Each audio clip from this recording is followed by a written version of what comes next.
अस्सलामुअलैकुम। How are you बच्चों, कैसे हैं आप? तो आज हम स्टडी करेंगे केमिकल इंडस्ट्रीज़, जो कि टेंथ क्लास का चैप्टर है, जो लास्ट चैप्टर है टेंथ क्लास का। आज हम वो स्टडी करेंगे। केमिकल इंडस्ट्रीज़ में हमारे पास वो सारी इंडस्ट्री हम डिस्कस करेंगे जो केमिकल प्रोड्यूस करते हैं, ठीक है। अब हम अगर देखें, सो chemical industries is a vast industry that incorporates all different type of products producing industries whose generation is based on heavy use of chemicals।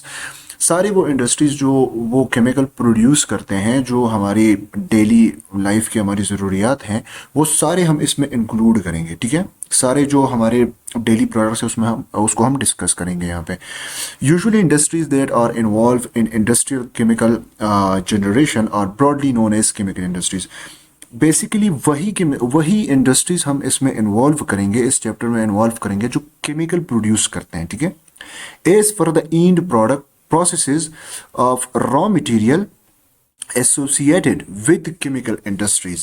Such industries can be classified into several classes। अब कौन कौन सी chemical industries हैं जो हम इसमें जिसके बारे में हम यहाँ पे डिस्कस करेंगे, ठीक है। Understanding the huge diversity of chemical producing industries, such chemical industries are usually categorized under broad categories such as, अच्छा, बेसिकली हम किन इंडस्ट्रीज में उसको डिवाइड करते हैं, उसमें हमारे पास दो चीज़ें हैं, इनऑर्गेनिक और दूसरा हमारे पास है ऑर्गेनिक। क्योंकि टू टाइप्स ऑफ केमिकल हमारे पास होते हैं, एक होता है इनऑर्गेनिक, एक होता है ऑर्गेनिक। दोनों टाइप चीज़ें जो वो प्रोड्यूस करते हैं, केमिकल इंडस्ट्रीज प्रोड्यूस करती हैं, ठीक है। अब यहाँ पे हम देखें फर्टिलाइजर्स अगर हम देखें, ये भी हमारे पास एक इंडस्ट्री है जो फर्टिलाइजर्स बनाते हैं।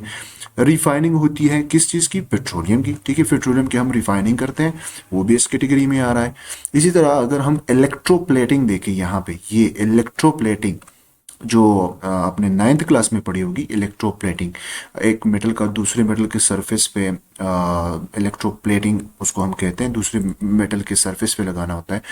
एंड हीट ट्रीटमेंट इंडस्ट्रीज, ये सारे जो है एक केमिकल इंडस्ट्री की कैटेगरी में आते हैं। पेस्टिसाइड इंडस्ट्री, ये भी इसी कैटेगरी में आता है। Hydro generated oil soap industries and so on, ये सारे इंडस्ट्रीज किस चीज़ में आती हैं? ये आती है हमारी केमिकल इंडस्ट्रीज के कैटेगरी में।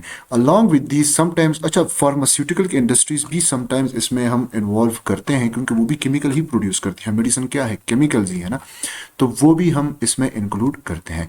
अच्छा, वो जो एग्रीकल्चर प्रोडक्ट्स होते हैं जितने भी होते हैं, उसको भी हम ऐसी इंडस्ट्रीज में कवर करते हैं। जो केमिकल प्रोसेसिंग सप्लाइंग इंडस्ट्रीज होती है, वो भी इस कैटेगरी में आते हैं, और also regarded as specialised chemical industries. Thus chemical industries covers a variety of industries which are focused on producing chemical of different purposes. ये सारी चीज़ें हमारे एक मकसद के लिए बनाई जाती हैं, ठीक है। अब अगर आप यहाँ पे देखें तो हर चीज़ की एक स्पेसिफिक एक पर्पज़ है। फर्टिलाइज़र, पेट्रोलियम हम अलग सोर्स के लिए अलग चीज़ के लिए इस्तेमाल करते हैं। इसी तरह अगर हम देखें इलेक्ट्रोप्लेटिंग हम दूसरे पर्पज़ के लिए इस्तेमाल करते हैं। सोप्स अगर हम देखें, ऑयल देखें, किसी और पर्पज़ के लिए इस्तेमाल करते हैं। तो ये सारी जो इंडस्ट्रीज़ हैं, ये एक पर्पज़ बेस्ड इंडस्ट्रीज़ होती हैं। इनका एक मकसद होता है, एक चीज़ बनाने का मकसद होता है, ठीक है। अच्छा, इसमें हमारे पास एक प्रोसेस होता है जिसको हम कहते हैं मेटलर्जी। तो हम आ जाते हैं मेटलर्जी पे, ठीक है। सो मेटलर्जी किसे कहते हैं? Basically it is defined as a process that is used for the extraction of metals. इस चीज को भी याद रखें, extraction of metals in their pure form, ठीक है। हम एक्सट्रैक्शन करते हैं, ठीक है, मेटल्स की टू दियर प्योर फॉर्म्स। अच्छा, the compounds of metals mixed with soil. अच्छा, जो मेटल के कंपाउंड्स है वो सॉइल में मिक्स होते हैं, या वो लाइमस्टोन के साथ चिपके होते हैं, या वो रॉक्स में फंसे होते हैं, तो उसको हम क्या कहते हैं? उसको हम कहते हैं मिनरल्स। उसको हम क्या कहते हैं? मिनरल्स। तो मिनरल्स वो होते हैं जिसमें मेटल मिक्स हुआ होता है, ठीक है, जिसमें और भी चीजें होती है लेकिन मेटल उसमें मिक्स हुआ होता है। Metal are commercially extracted from minerals at low cost and minimum effort। अच्छा, हमारा मकसद ये होगा कि अगर हम मेटल की एक्सट्रैक्शन कर रहे हैं, ताकि हम हमारा मकसद ये होगा कि हमारी कॉस्ट जो है वो कम से कम लगे, एफर्ट भी कम से कम लगे, और हमारा फायदा ज्यादा हो जाए, मेटल एक्सट्रैक्ट ज्यादा हो जाए, ठीक है।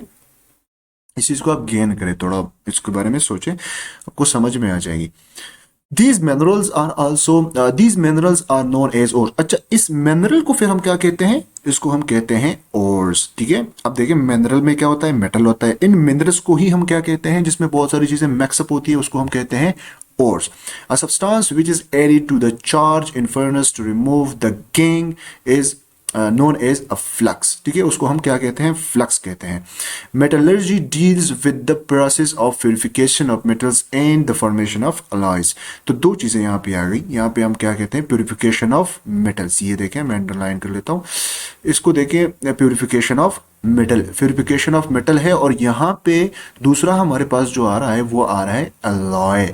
मतलब यहाँ पे हम दो चीजें बना सकते हैं, इस पे हम प्यूरिफिकेशन ऑफ मेटल्स भी कर सकते हैं, इस पे हम अलॉय भी बना सकते हैं। ठीक है, अच्छा, इस मेटलर्जी में हमारे पास कुछ प्रोसेसेस होती हैं, कुछ स्टेप्स होते हैं जिसको हमें फॉलो करना होता है। ठीक है, कुछ ऐसी चीज़ें होती हैं हमें ज़रूरी फॉलो करना होता है, इस उसी के बाद हमारा जो मेटल एक्सट्रैक्शन है वो कंप्लीट होता है।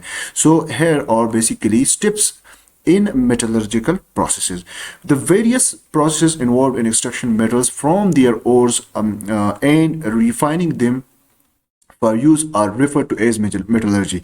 तो मेटलर्जी हमने ऑलरेडी पहले भी समझा कि मेटल की एक्सट्रैक्शन हम करते हैं यहाँ पे, और वो सारे प्रोसेसेस जो हम स्टडी करते हैं उसको हम मेटलर्जिकल प्रोसेस कहते हैं। तो यहाँ पे हमारे पास कुछ प्रोसेस पड़े हुए हैं, हम इसको डिस्कस करेंगे। जो फर्स्ट वन है वो है crushing and grinding. Crushing and grinding, okay, यहाँ पे क्रशिंग एंड ग्राइंडिंग ये फर्स्ट प्रोसेस है। क्या है, फर्स्ट प्रोसेस है हमारा क्रशिंग एंड ग्राइंडिंग। ठीक है, नेक्स्ट जो हमारे पास प्रोसेस है, अब क्रशिंग एंड ग्राइंडिंग क्या है ये हम डिस्कस करेंगे। ठीक है, the concentration of ore, the concentration of ore, ये कंसंट्रेशन वो नहीं है कि हम किसी चीज का कंसंट्रेशन ले रहे हैं, रिएक्टेंट का कंसंट्रेशन या प्रोडक्ट का कंसंट्रेशन, ये वो नहीं है। यहाँ पे इसकी मीनिंग है सफाई। ठीक है, हम वो जो हमारे पास ओर है उसकी हम क्या करेंगे, सफाई करेंगे, उसको साफ करेंगे। और अगर यहाँ पे देखें तो इसको यही ये भी कह सकते हैं और एनरिचमेंट भी उसको हम कह सकते हैं। ठीक है, अच्छा, यहाँ पे है metal extraction from concentrated ore. अब हम क्या करेंगे, थर्ड स्टेप जो हमारे पास आ रहा है, थर्ड स्टेप वो ये है कि हम यहाँ पे वो जो हमने यहाँ पे ये साफ किया हुआ है, हमने पहले क्या किया, पहले हमने क्रशिंग की, फिर ग्राइंडिंग करी, फिर हमने क्या किया, कंसंट्रेशन ऑफ ओर करा, फिर हम उसको हम एक और नाम भी देते हैं एनरिचमेंट। अब इसी में तो हमारा मेटल है, उसी को हम एक्सट्रैक्ट करेंगे इसी कंसंट्रेटेड ओर से, या जो हमने एनरिचमेंट उसकी करी हुई है उसी से हम क्या करेंगे, मेटल को एक्सट्रैक्ट करेंगे। ठीक है, अच्छा, नेक्स्ट जो हमारे पास स्टेप है, नेक्स्ट जो हमारे पास स्टेप्स है वो है impure metal are purified or refined or purified. अब जो मेटल हमने एक्सट्रैक्ट किया वो क्या होता है, वो उसमें थोड़ी इम्प्योरिटी रहती है, स्टिल उसमें थोड़ी इम्प्योरिटी रहती है, तो हम उसको क्या करते हैं, फर्दर उसको साफ करते हैं। तो ये चार प्रोसेस हमने पढ़ी। अब यहाँ पे हम पढ़ेंगे प्रिंसिपल ऑफ मेटलर्जी के, मेटलर्जी के प्रिंसिपल क्या होते हैं। ठीक है, what is the principle, basic principles. So metallurgical process can be classified in the following. अब यहाँ पे देखिए फर्स्ट प्रोसेस हमारे पास क्या है, ये है हमारे पास crushing and grinding. Crushing and grinding, crushing and grinding, what does it mean, इसका मतलब क्या है। The first process in metallurgy is crushing of ores into a fine powder in a crusher और बाल मिल। बाल मिल, अब ये जो हमारे पास ऐसी चीजें होती हैं आपने कभी देखी होंगी, जो यहाँ पे जो लार्ज ब्लॉक्स होते हैं, और की जो ब्लॉक्स होते हैं वो यहाँ पे रखे जाते हैं, यहाँ से इस तरह ये आती है, और यहाँ पे क्या होता है, यहाँ पे उसकी ग्राइंडिंग होती है, इस मशीन में इसकी ग्राइंडिंग होती है। ठीक है, और ये जो आप देख रहे हैं ये पाउडर फॉर्म, ये जो नीचे आ रहा है ये पाउडर फॉर्म फिर हमें ऑब्टेन हो जाता है, और फिर इसी की हम आगे जो प्रोसेस होती है इसी की बात हम करते हैं। पहला प्रोसेस हमारे पास यही होता है, इसको पहले हम क्या करते हैं, क्रश करते हैं। ठीक है, अब यहाँ पे देखें ये तो हमारे पास हो गया, इसको हम क्रशर कहते हैं या बाल मिल कहते हैं। This process known as pulverisation, इसको हम क्या कहते हैं, इस चीज को याद रखें, इसको हम पल्वराइजेशन कहते हैं, एक नाम दिया हुआ है इसको। इसी तरह ये देखें यहाँ पे ये ग्राइंडिंग हो रही है। ठीक है, ये मशीन होती है जो ऐसे मूव करती है। ठीक है, इस डायरेक्शन में ये मूव करती है। ठीक है, या अगर इसको हम ऐसे करें तो ये इस डायरेक्शन में मूव करती है। तो ये सारा जो इसमें और होता है वो क्या हो जाता है, ग्राइंड हो जाता है। ठीक है, जो नेक्स्ट प्रोसेस हमारे पास है वो है कंसंट्रेशन ऑफ ओर। इसका हम क्या करेंगे, वो जो हमने क्रश किया उसको हम क्या करेंगे, सफाई करेंगे, उसको हम क्लीन करेंगे, ठीक है। तो इसको हम क्या कहते हैं, कंसंट्रेशन ऑफ ओर, या इसको हम प्योरिफिकेशन ऑफ ओर भी कहते हैं। The process of removing impurities from ore is known as concentration of minerals or ore dressing. अब इस कंसंट्रेशन के वर्ड से आप कंफ्यूज ना हो, ठीक है। इसको हम प्योरिटी ही कहते हैं, इसको आप कह सकते हैं प्योरिफिकेशन ऑफ ओर, इसको आप चेंज कर लें प्योरिफिकेशन ऑफ ओर। तो कि ये जो थोड़ा सा जो है ना वो टेक्निकल वर्ड दिया हुआ है। In metallurgy we concentrate the ores mainly by the following methods. अब ये सारे बाकी जो मेथड्स होते हैं भी जो हम डिस्कस करने जा रहे हैं, यही सारे मेथड्स उसमें यूज होते हैं जो और होता है उसकी कंसंट्रेशन में, उसकी प्योरिफिकेशन में। जो हमारे पास फर्स्ट मेथड है that is basically hydraulic method, या इसको हम कहते हैं हाइड्रोलिक वॉशिंग। इसको हम क्या कहते हैं, हाइड्रोलिक वॉशिंग, या इसको हम कहते हैं हाइड्रोलिक मेथड, ठीक है। We pour the ore over a sloping, ठीक है। यहाँ पे देखिए ये क्या है, ये स्लोप दिख रहा है ना आपको, इस तरह होता है।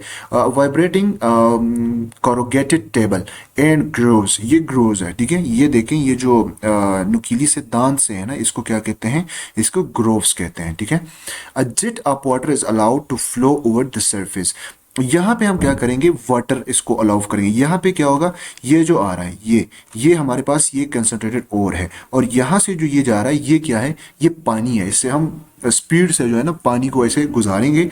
तो the denser ores particles settle in the groups. यहाँ पे जो पार्टिकल आपको दिख रहे हैं ये पार्टिकल क्या है, ये जिनकी डेंसिटी ज़्यादा है यहाँ पे वो रह जाएंगे, और जिनकी डेंसिटी कम है वो इस तरह आ जाएंगे यहाँ पे, ठीक है, यहाँ पे आ जाएंगे। तो ये जो यहाँ पे रह गए हैं ये हमारे मेटल के पार्टिकल्स हैं, ठीक है, स्मॉल स्मॉल पार्टिकल्स हैं। तो इस तरह के प्रोसेस को हम क्या कहते हैं, इसको कहते हैं हाइड्रोलिक वॉशिंग या hydraulic method.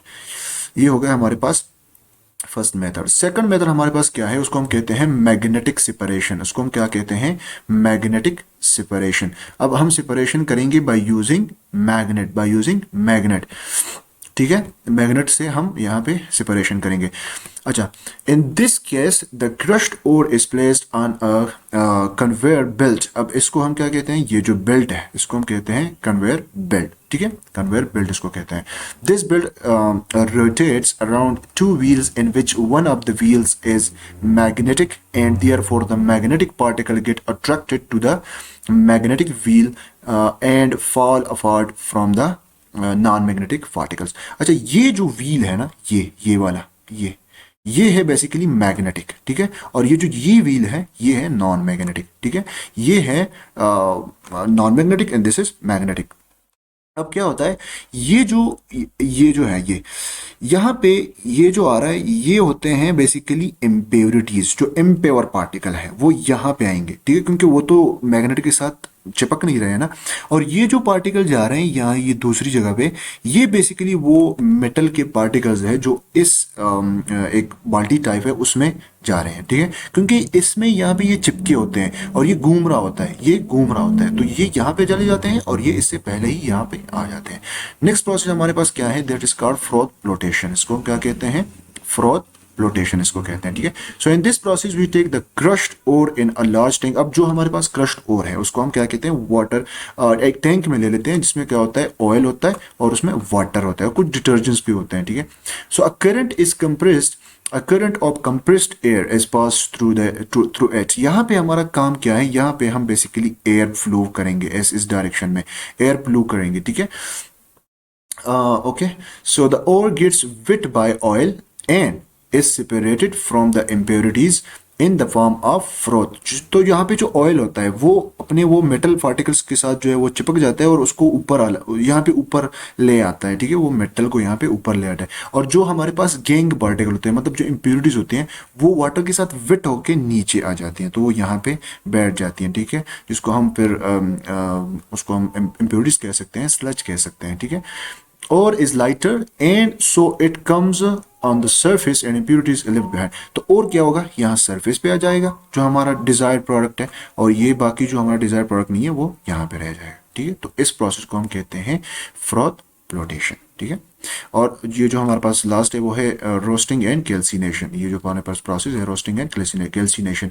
In metallurgy the process of heating is concentrated और in the presence of oxygen is known as roasting. इसको हम क्या कहते हैं? Roasting. Basically this is the process of heating.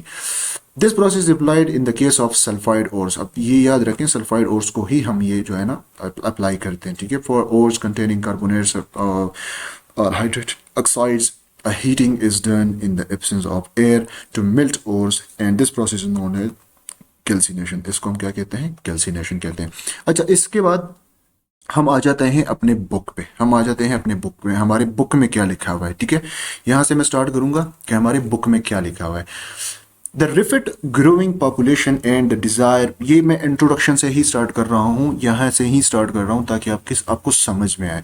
The rapid growing population and the desire to raise the standard of living has forced the scientists to devise methods for preparing cheaper substitutes of substances obtained from natural sources। देखिए, पहले जो हमारे पास इस दुनिया पे इतने लोग नहीं थे, तो जो हमारे पास अवेलेबल था वो यूजेबल था, वो यूज कर सकते थे। हर बंदे को हर चीज़ जो है वो अवेलेबल थी।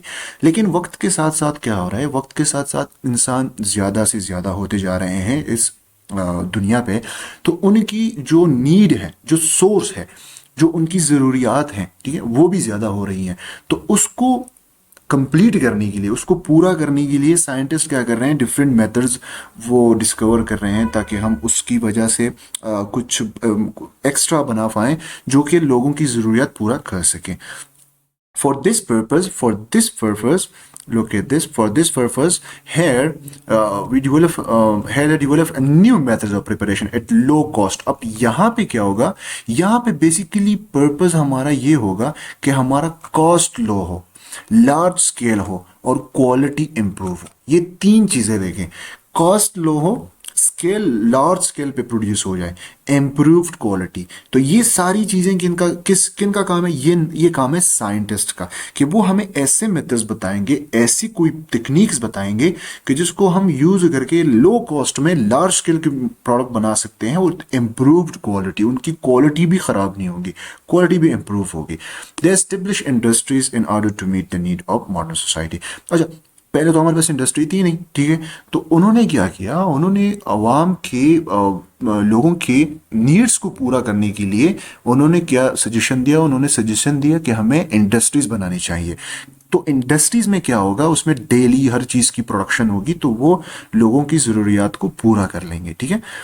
थाउजेंड ऑफ प्रोडक्ट्स लाइक, अब कौन कौन से इंडस्ट्रीज हो सकते हैं ये हमने ऑलरेडी पहले भी पढ़ ली हैं। फर्टिलाइजर्स हैं, डिटर्जेंट्स हैं, यहाँ पे आप सारे देख सकती हैं। Plastic, synthetic fibres, glass, pharmaceuticals, food products, fan, soaps etcetera and their applications have increased the standard of living of billions of people in the last few centuries। ठीक है, इन सारी चीज़ों को अगर हम देखें तो इसमें से सब चीज़ें हमने यूज़ करी हैं। Fertiliser, detergent, plastic, synthetic fibres, glass, pharmaceutical, ये सारी चीज़ें हमने यूज़ करी हैं और अभी भी हमारे यूज़ में ये आ रही हैं, ठीक है।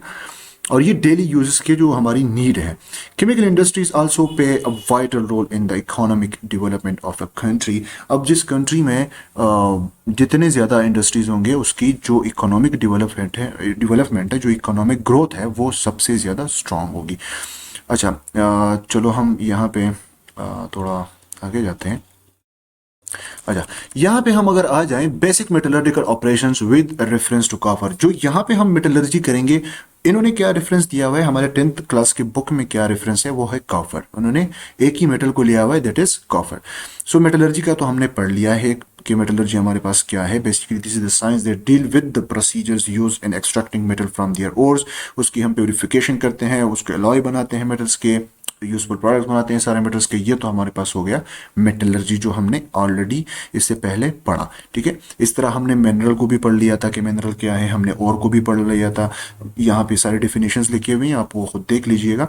वो मैंने ऑलरेडी पहले डिस्कस किया। गैंग क्या है वो भी मैंने डिस्कस कर लिया था। गैंग पार्टिकल इज बेसिकली जो इम्प्योरिटीज होती हैं जो और पे लगी होती हैं, उसको हम गैंग कहते हैं, ठीक है। अब यहाँ पे एक टॉपिक दिया हुआ है occurrence of metal. So occurrence of metal क्या है कि जो अर्थ है यहाँ पे सारे मेटल अवेलेबल हैं, ठीक है। तो कोई कंबाइन फॉर्म में होता है, कोई कंबाइन फॉर्म में होता है, तो कोई ऐसे सिंगल फॉर्म में होते हैं, ठीक है। अब अगर हम देखें अल्कली मेटल्स को हम देखें या अल्कलाइन अर्थ मेटल्स को हम देखें तो वो हम ऐसे कंबाइंड फॉर्म के में ही पाएंगे, ये ऐसे फ्री स्टेट में नहीं होते वो, क्योंकि बहुत ज़्यादा रिएक्टिव है। इसकी रिएक्टिविटी भी डिपेंड करता है, जो रिएक्टिव होंगे वो कंबाइंड फॉर्म में होंगे, जो नॉन रिएक्टिव होंगे वो होंगे फिर हमारे पास जो नॉन रिएक्टिव होंगे वो फ्री स्टेट में हमारे पास होंगे, ठीक है। तो यहाँ पे तो वीडियो थोड़ी लंबी हो गई है, इसको इंशाल्लाह हम नेक्स्ट वीडियो में